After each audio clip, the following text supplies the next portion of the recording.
Muy buenas y que Dios les bendiga a todos. Hoy vamos a hablar sobre un tema que siempre salta a la luz. Y creo que el asunto es que merece un conocimiento muy íntimo, muy personal del hombre con las Sagradas Escrituras, para que sepan. Y sobre todo porque la cuestión hoy en los seminarios creo que no es la mejor. Pero como nuestra labor también es preparar a nuestros propios sacerdotes, siempre pregunto, díganme cuál fue el primer libro escrito de la Biblia. Y tanto los feligreses como los seminaristas dicen el Génesis, porque Génesis es el primero, es la creación, es la historia de la creación. Y yo siempre digo, no, se confunden. El primer libro escrito y del cual se tiene conocimiento del Antiguo Testamento es el Éxodo, no el Génesis. Bueno, pero ¿cómo van a escribir primero el Éxodo y después Génesis? Bueno, porque cuando el Éxodo se escribe, hay que buscar de dónde salimos. El Éxodo no lo explicó y se utilizó el Génesis sobre todo para preservar el Shabbat, el séptimo día, el día que Dios descansó. Hay que dar una explicación a por qué el séptimo día. ¿Por qué el séptimo día se descansa? Bueno, porque es que Dios descansó. Por tanto, los libros de la Biblia no están escritos en el mismo orden en el que aparecen. O sea, el primero no fue Génesis, sino fue el Éxodo. Y esto llevó a que hace muchos años yo hiciera un experimento con muchos personas que querían estudiar la Biblia o que decían tener un conocimiento bíblico. Ojo, no es un ejercicio para yo decir que me lo sé todo de la Biblia, sino para ver esos errores en los que a veces caemos sin saber. La primera pregunta que hice es, ¿se han leído la Biblia? Sí. Bueno, pues si se han leído la Biblia, vamos a hablar mañana de un pasaje. El que no tenga, pues que la busque. No busquen la misma. Bueno, cada uno incluso se descargó en los tablets y dispositivos. Todos saben que hoy está en las redes sociales. Bueno, vino la de Reina Valera, vino la latinoamericana, muchas Biblias. Ediciones distintas. Y cada uno pensó que las ediciones distintas no eran más que un problema de marketing de las editoriales. Cuando terminamos, ya que todos habían descargado su Biblia, que todos la habían traído, que comenzamos a estudiar. Bueno, hoy vamos a hablar del Apocalipsis de Baruch. ¿Qué? La expectación siempre es así. ¿El qué? Bueno, sí, el Apocalipsis de Baruch, eso es un libro de la Biblia. No, pero aquí no está. Bueno, vamos a hablar del libro de Tobías. Sí, yo lo tengo y el otro no. Esta edición no sirve, no. Los llevé a la comprensión de que las ediciones de la Biblia no están por gusto. Martín Lutero hizo la suya y cada cual fue poniendo el libro que creía era necesario. Por tanto, hoy vamos a hablar del canon bíblico. El canon bíblico es el conjunto de los libros de la historia del pueblo judío que la tradición judeocristiana considera que proceden de inspiración divina, y eso es lo que constituye el gran libro o la Biblia.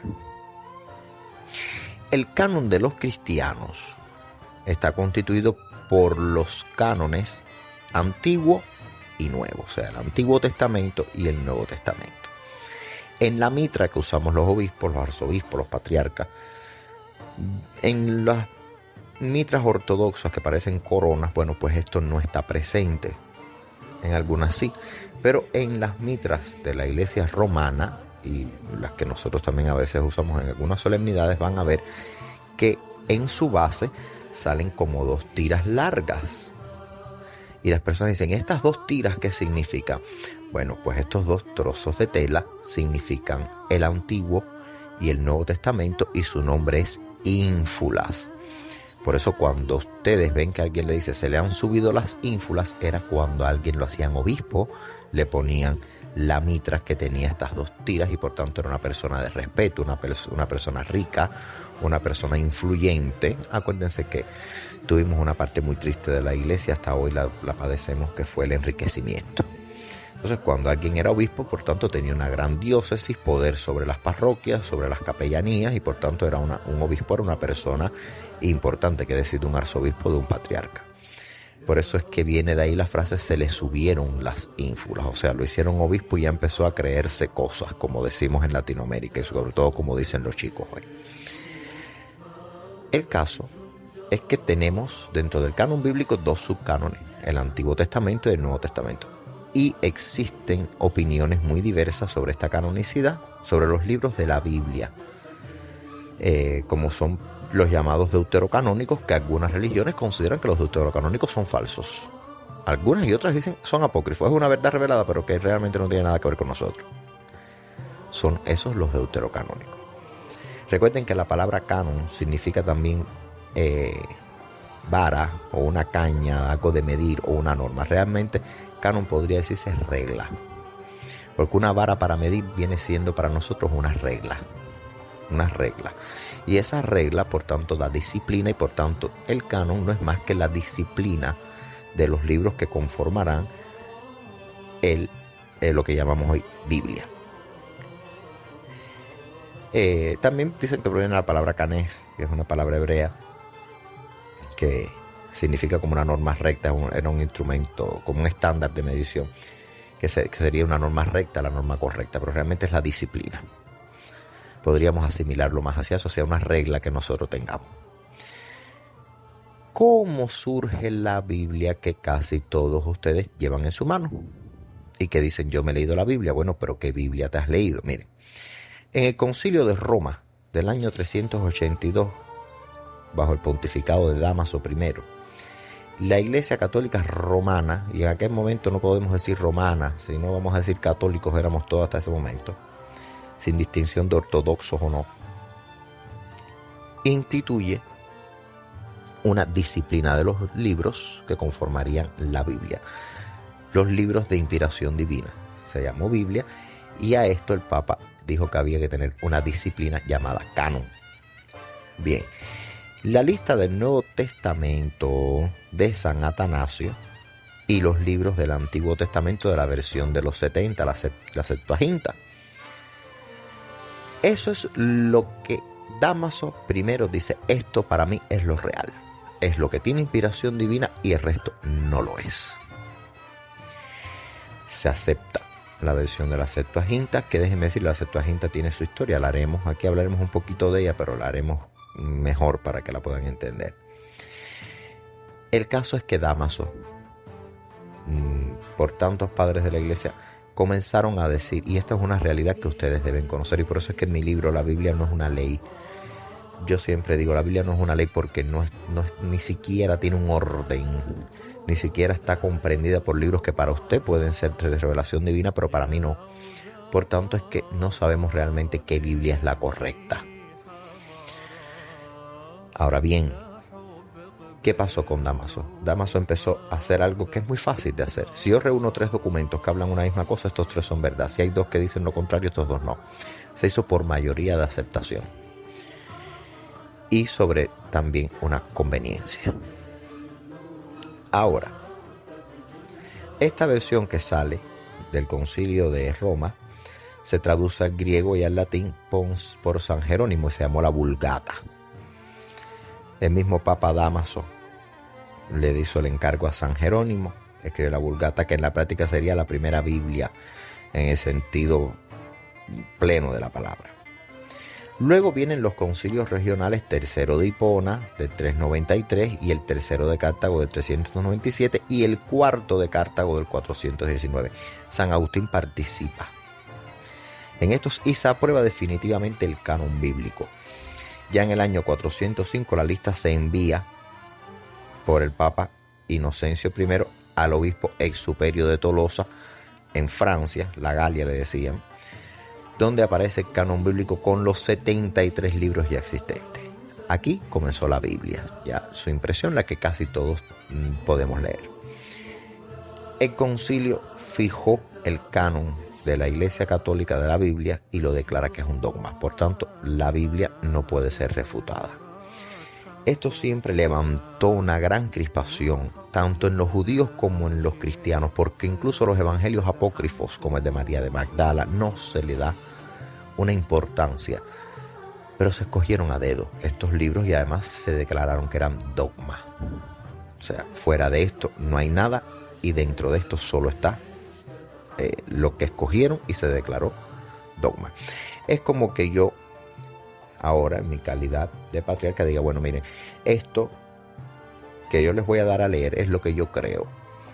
Vamos a coger muchos periódicos y si esta noticia salió en 3 y más o menos 3 dicen lo mismo, pues estos periódicos son los que ustedes van a leer. Hasta ahí todo estaba bien y las personas decían, sí, pero hay otro periódico, y cuando hablo de periódicos realmente les estoy hablando de evangelios, de libros. Les estoy poniendo un ejemplo. Bueno, pues ahora que van a leer ustedes, pues esto es lo que van a leer, solo estos 3 periódicos. Bueno, pero hay otro en el que salió una noticia que creo yo que es mejor. Bueno, léetelo. Hasta que llega el momento en el que se hace un concilio de Trento. Bueno, mira, nosotros realmente nos hemos leído otros 3 y es verdad que son dogmas, pero mira, ha aparecido este que está muy interesante y por eso se declara dogma. El Papa dice, no. O lees lo que yo te digo o estás fuera de la iglesia. Punto. Aquí no me vengan con un periódico nuevo más. Aquí se leen estos 3 y se acabó. Y el que lee algo fuera de eso es comulgado. O el que cree algo fuera de esto es comulgado. Y esa es la Biblia que tenemos. Hay varios documentos que diversos autores daban sus opiniones sobre el canon bíblico que debería haber antes de la decisión del Sínodo Romano de 382. La iglesia luego se unifica en sus criterios. Ahora, cuando algunas iglesias particulares se separan de la iglesia católica romana, formaron sus propios cánones, como es el caso de la iglesia de Etiopía, la iglesia copta, y el primer canon bíblico conocido es el denominado canon Muratori, que se descubre en 1740 en Milán y es por el erudito Luis Antonio Muratori, y consiste en una lista de los libros neotestamentarios que se elaboran en Roma en el siglo III.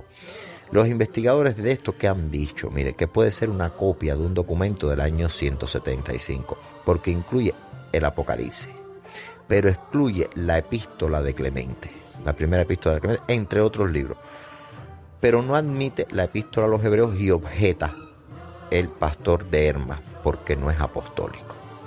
Fíjense cuántos libros les estoy diciendo que existen, que son y que no se quisieron poner, pero otros sí lo ponían.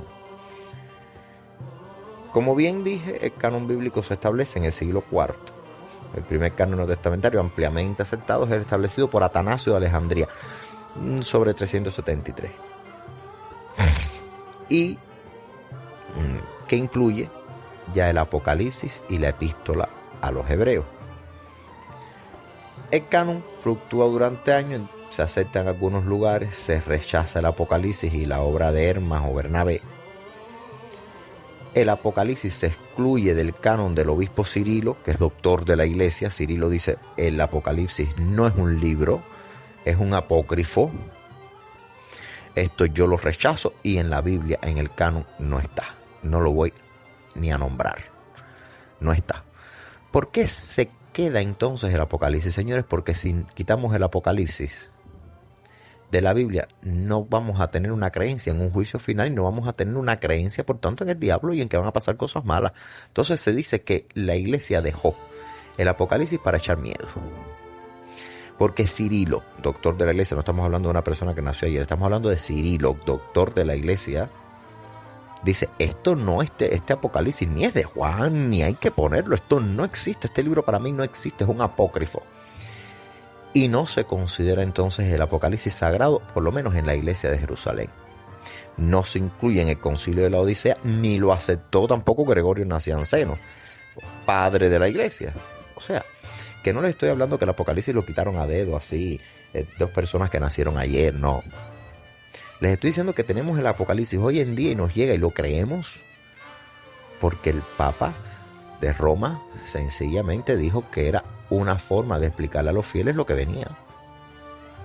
Pero los padres de la iglesia, Cirilo, doctor, y Gregorio Nacianceno, búsquenlo. De ellos merecemos hablar. Hace poco hablamos de Cirilo. decían que ese libro no iba a estar en el canon y Jerusalén no lo aprueba. Y en el concilio de la Odisea tratan de meterlo a pulso y Gregorio Nacianceno se levanta y dice: eso es mentira, esto no va a ir, este libro no es falso. Bueno, tampoco se encuentra en la Vulgata Siriaca en la Pechita, que para mí es una de las mejores. Si ustedes quieren realmente leer algo así, busquen la Vulgata Siriaca de Pechita, que no está mal, está bastante adaptada. Claro, la Pechita es de finales del siglo III.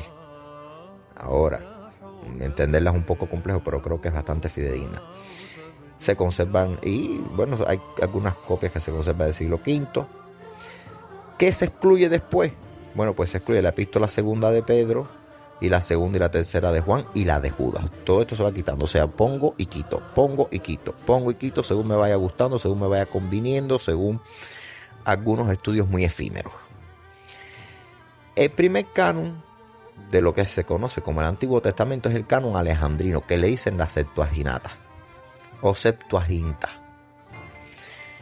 o la Biblia de los 70. Esto sucedió, ¿por qué Alejandría? ¿Por qué el canon alejandrino? Porque miren, cuando estaba la biblioteca de Alejandría, que era de la dinastía tolemaica, recuerden que esa parte ya Egipto dejó de ser faraónico y comenzó a ser un poco griego, y los griegos eran unos fanáticos de los libros, unas personas muy ávidas de lectura. Se construye, bueno, la biblioteca de Alejandría, y llega un día vamos a decir, el bibliotecario, que yo me imagino que serían varios bibliotecarios porque era enorme, dice: hay un libro que usted no tiene. De esto vamos a hacer un podcast aparte. Hay un libro que usted no tiene aquí. Bueno, ¿qué libro es ese? Bueno, la ley de los judíos. Pero ese libro existe. Sí, pero está en una lengua que desconocemos. Claro, esa lengua era el hebreo. En esta lengua la desconocemos. ¿Y qué hace el faraón, rey? Bueno, tráigame a hombres de esa tierra que conozcan nuestra lengua y que hagan la traducción de este libro, de la ley de los judíos. Se hace un sorteo, se escogen y se quitan y se ponen. Al final se quedan 70 personas que los tratan como si fueran reyes. Perdón. Los tratan como si fueran reyes. Y estos hombres traducen el Antiguo Testamento, la ley judía, del hebreo al griego koiné. Bueno, se traduce. Después, con el paso de los años, la misma comunidad judía dijo que lo peor que habían hecho era haber traducido aquello. Bueno, traducen los textos hebreos y arameos más antiguos, que de las ediciones posteriores, que siglos más tarde fueron asentadas en la forma actual del texto hebreo arameo, del Tanaj, que se llama la Biblia hebrea. La Biblia hebrea es el Tanaj. La mayoría de los escritos sagrados judíos son vertidos de sus originales hebreos y arameos al griego. La traducción se inició en el siglo III, sería en el año 280 a.C. y concluye a finales del siglo II a.C. La Septuaginta fue el texto utilizado por esas comunidades judías del mundo antiguo, más allá de Judea, sobre todo por los griegos. Y luego empieza a usarse por la iglesia cristiana primitiva, que tenía un habla y una cultura griega. Junto con el Tanaj, constituye la base y la fuente del Antiguo Testamento de la gran mayoría de las Biblias cristianas. O sea, la Septuaginta, sí, vamos a decir que el Antiguo Testamento está bien colocado, pero aún faltan libros, porque el libro de Tobías no todas lo tienen. Y el libro de Tobías es precioso. Pero bueno, se quedó ese. En la gran mayoría de las Biblias cristianas tienen estos libros del Tanaj. La partición y la clasificación, tanto el orden y los nombres de los libros del Viejo Testamento de las Biblias cristianas, no viene del Tanaj, sino que proviene de los códices judíos y cristianos de la Septuaginta. Ahí es donde nos despegamos un poquito del Tanaj. Bueno, hacia el año 70 de la era cristiana, un grupo de fariseos que habían escapado al asedio de Jerusalén se reúnen en Yarnia y fundan allí una escuela. Vamos a decir, lo que fundan es una sinagoga. Recuerden que los fariseos son los padres de las sinagogas y del rabinato. Bien, hacia el año 95 de la era cristiana llega a un consenso sobre la lista o canon de los libros hebreos que habrían de ser parte del Tanaj judío. y queda establecido el canon palestinense para la mayoría de los judíos de habla y cultura hebrea. Eso era hacia el siglo II de la era cristiana. El canon palestinense significa el rechazo de una serie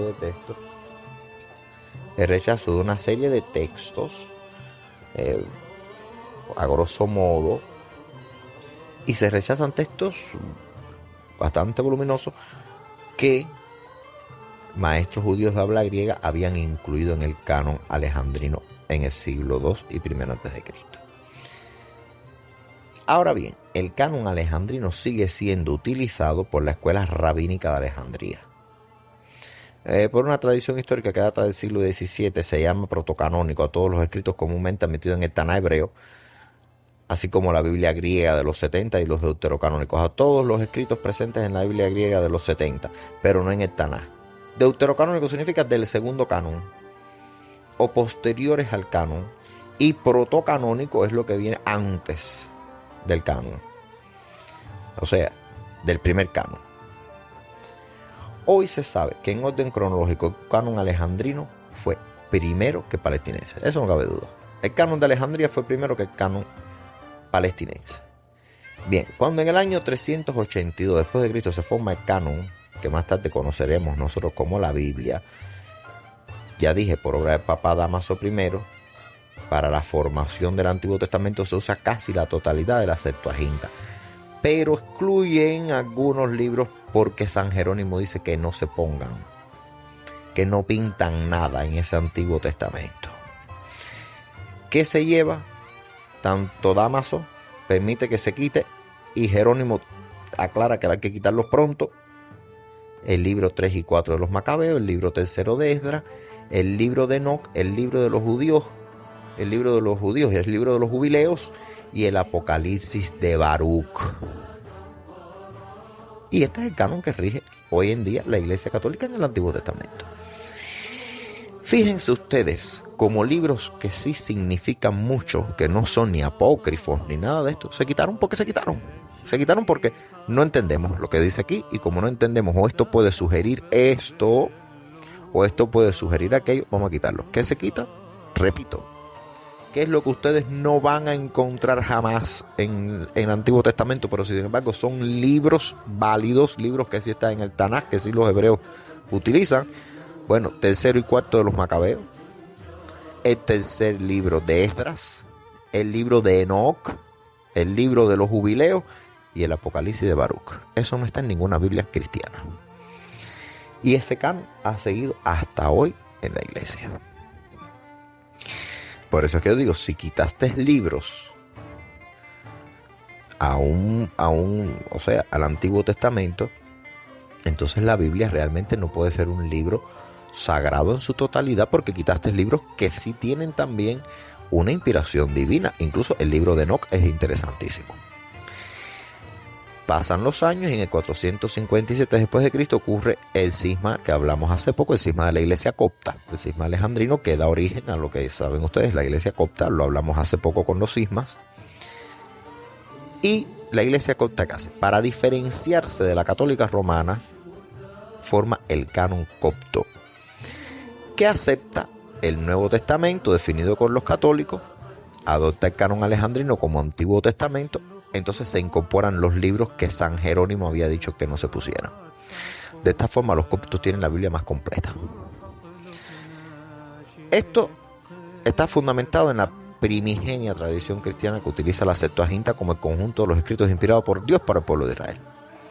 Por tanto, la iglesia copta tiene su propio canon.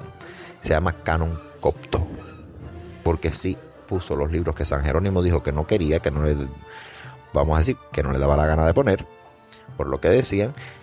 Pues los coptos dijeron, para diferenciarnos vamos a incluir estos en el Antiguo Testamento, si bien vamos a seguir con los evangelios tal cual están.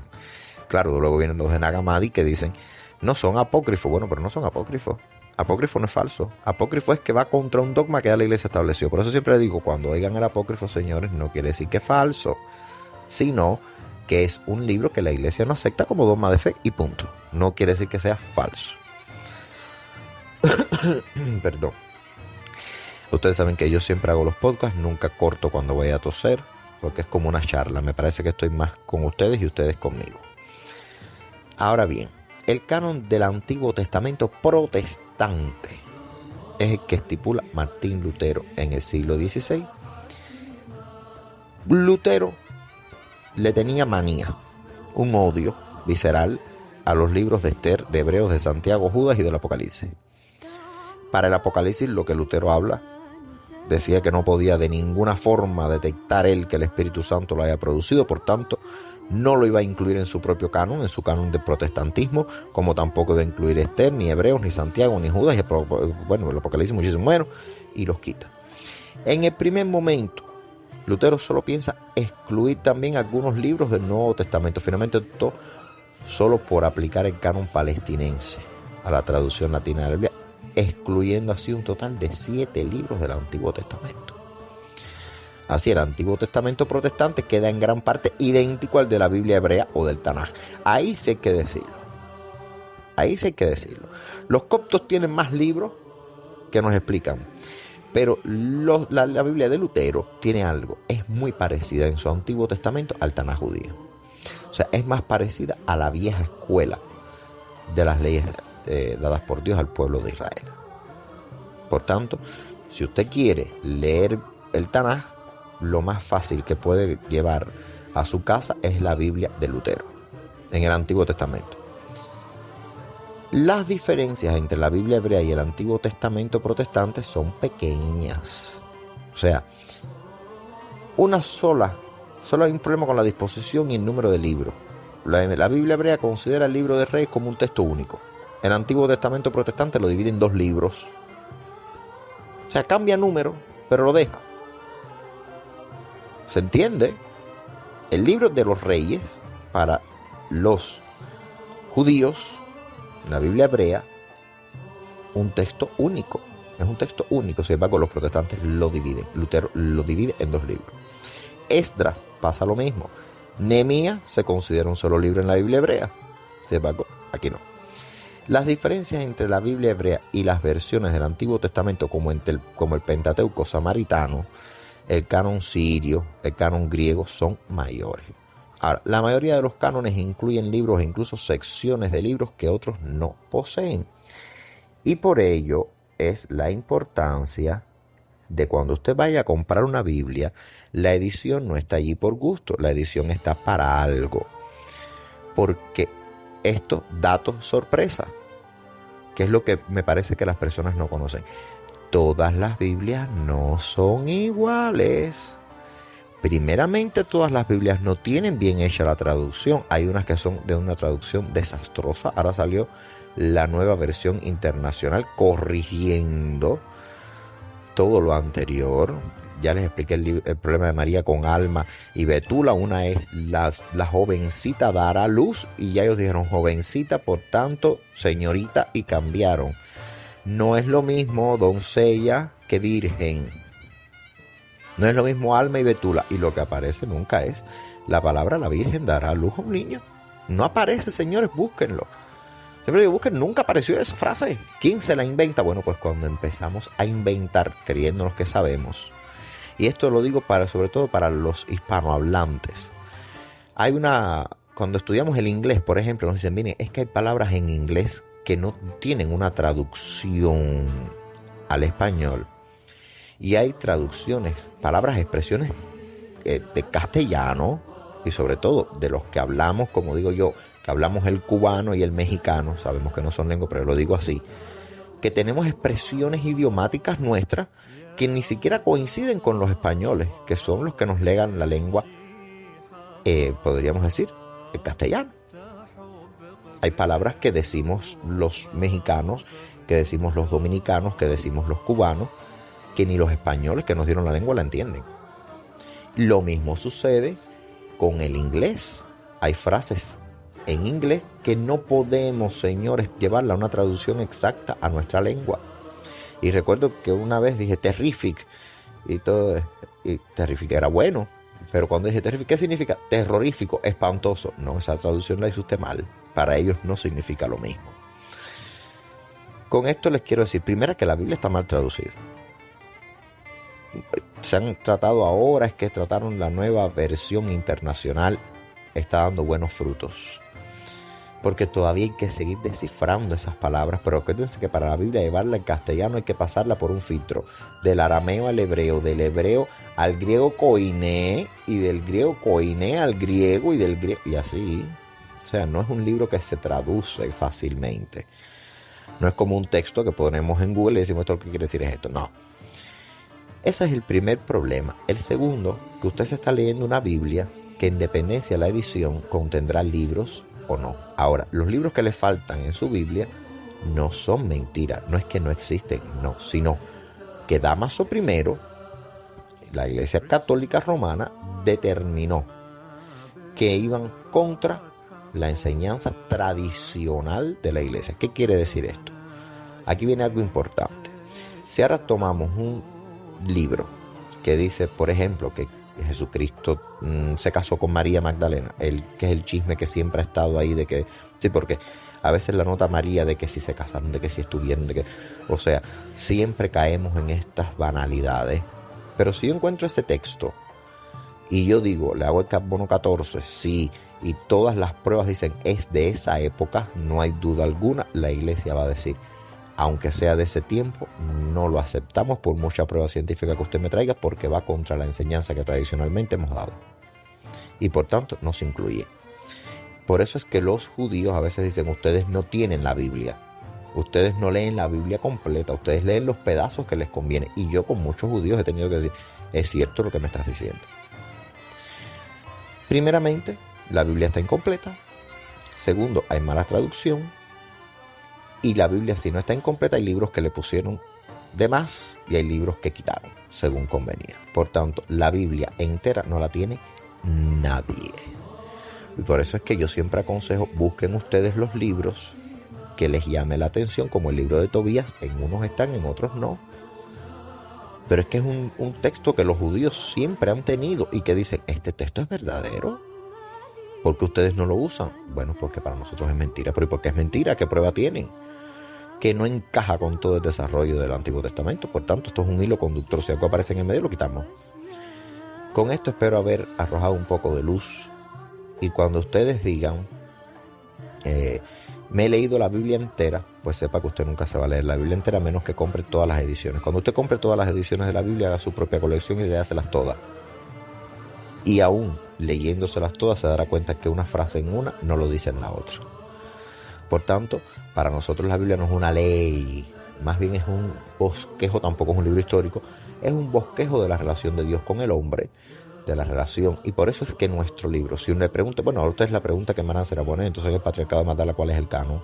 Bueno, nosotros la Septuaginta, el canon palestino, el canon alejandrino, usted va a decir, bueno, todos entonces, no, porque nosotros hay apócrifos que sí consideramos válidos, pero no tenemos un dogma. O sea, el que quiera leer otro apócrifo, bueno, pues que lo lea. Ahora, nosotros nos guiamos por la Biblia en el Antiguo Testamento, igual que los coptos, por el código copto, el canon copto, y el libro más importante para nosotros son los evangelios, porque es lo que Cristo dijo por su boca, no lo que después interpretó Pablo, lo que interpretó nadie. ¿Qué seguimos nosotros? Lo que Cristo habló, lo que salió de la boca de Cristo. Y las imitaciones, o sea, las emulaciones, lo que Cristo hizo, lo que Cristo enseñó sin hablar, como es el caso de la pasión. Eso es lo que nosotros tenemos como libros, podemos decir casi dogmáticos, porque es por los que nos guiamos. A la hora de impartir la Eucaristía decimos lo que Cristo dijo en la mesa. Eso es para nosotros lo que es un canon. Nuestro canon, los 4 evangelios más los apócrifos. Y sobre eso hablaremos en próximos podcasts, cuáles son nuestros evangelios canónicos. Con esto espero haber aclarado una duda. Que Dios les bendiga hasta un próximo encuentro.